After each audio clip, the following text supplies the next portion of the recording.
Hello and welcome to Module 3, Chapter 4.4. In this presentation, we will cover what PLA-MNH group facilitators need to do before facilitating meeting 1 of the PLA-MNH group action cycle. This presentation is split into 4 sections. First, we will consider the responsibilities, knowledge and skills that PLA-MNH group facilitators need to facilitate the PLA-MNH group action cycle. Next, we'll explore what PLA-MNH group facilitators need to do before facilitating meeting 1. Then we'll cover what to do next after reviewing this presentation. And finally, we will also give you guidance on how to get answers to any questions you might have. Let's turn our attention first to the PLA-MNH group facilitator responsibilities, knowledge and skills we'll be focusing on in Chapter 4.4. As presented previously, PLA-MNH group facilitators are crucial and central to the success of the PLA-MNH group approach. They are the members of the program implementation team most directly involved in supporting PLA-MNH groups to achieve their objectives. To do this, PLA-MNH group facilitators have 4 key responsibilities. First, facilitating the PLA-MNH group action cycle. Second, reporting on PLA-MNH group progress. Third, linking PLA-MNH groups. And fourth, building capacity of PLA-MNH group committees. In Chapter 4.4, we are concerned specifically with building capacities in relation to the first responsibility, facilitating the PLA-MNH group action cycle. There are 3 knowledge and skill areas that are critical for PLA-MNH group facilitators to deliver this responsibility effectively. They need maternal and newborn health knowledge, facilitation skills, and knowledge of the PLA-MNH group action cycle.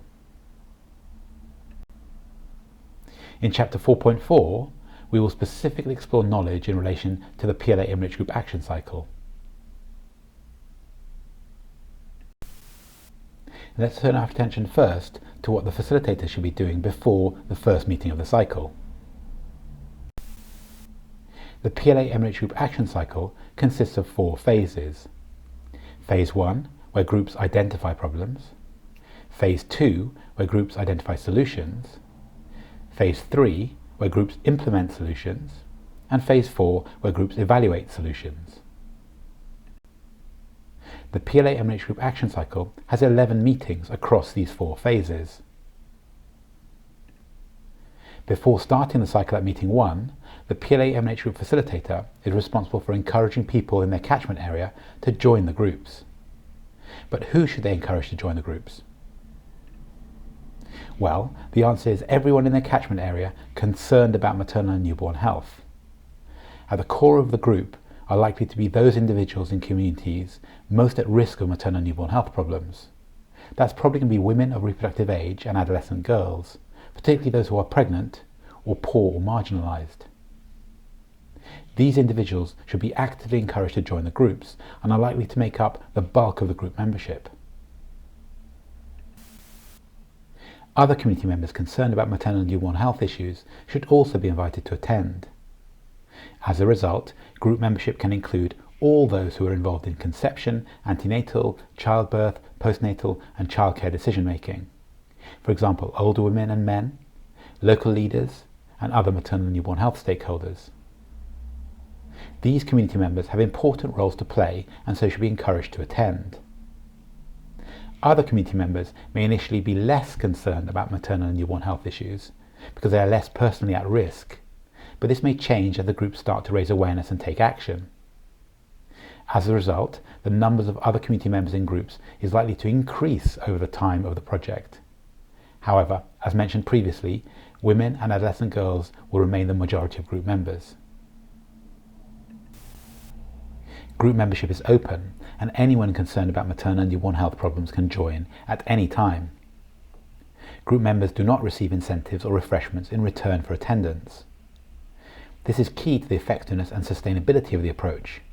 Members join and remain participants because they share a concern about maternal and newborn health, not as a result of any incentives offered.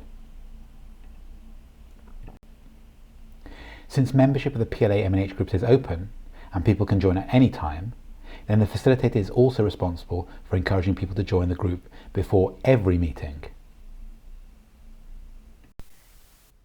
facilitators can use a number of approaches to encourage people to join the groups. These approaches broadly fall into three categories: things they can do before the day of the meetings, things they can do on the day of the meetings but before they start, and things they can do during the meetings. Looking first at the things you can do before the day of the meetings, some activities that have been effective at encouraging people to join groups in the past include door-to-door recruitment, including by committee and group members, letters sent to potential attendees, announcements of village meetings, other activities or events, and through community leaders, and planning to hold the meeting at a convenient time and location. What's also important during these contacts is to explain why maternal and newborn health is important, both to women and the whole community, to explain the purpose of the meeting, and also not to raise any expectations, so being honest about the benefits of joining. For example, in Bangladesh, PLA-MNH group facilitators visited households and invited married women of reproductive age to join the groups. The groups initially only included women of reproductive age, but others joined later because group members requested that mothers-in-law, adolescents, and other women should also attend. On the day of the meetings, just before they start, facilitators can conduct door-to-door recruitment, possibly also with the committee members and group members. They can also encourage the group to do traditional songs and dances. For example, in Malawi, PLA-MNH groups chose to do chitelele, a traditional form of singing and dancing, to indicate that the meeting was about to start and encourage people to join. Now we can show a short clip of a chitelele in Malawi.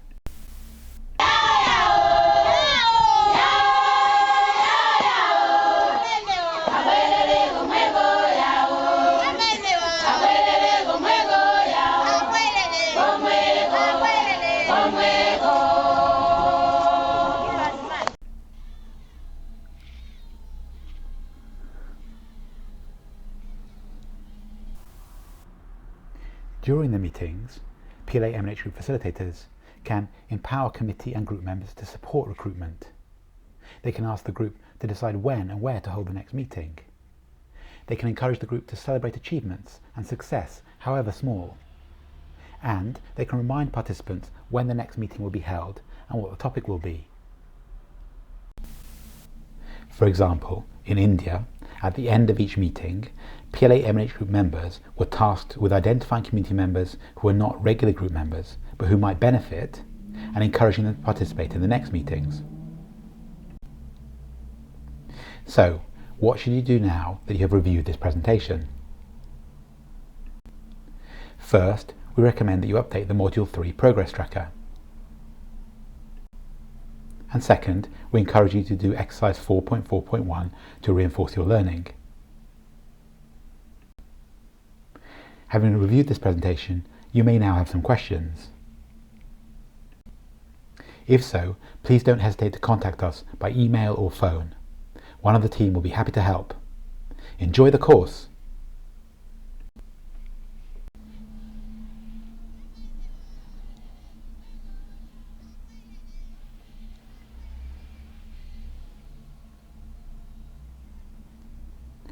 I'm sure you can see how hearing something like this would encourage you to run and attend the group.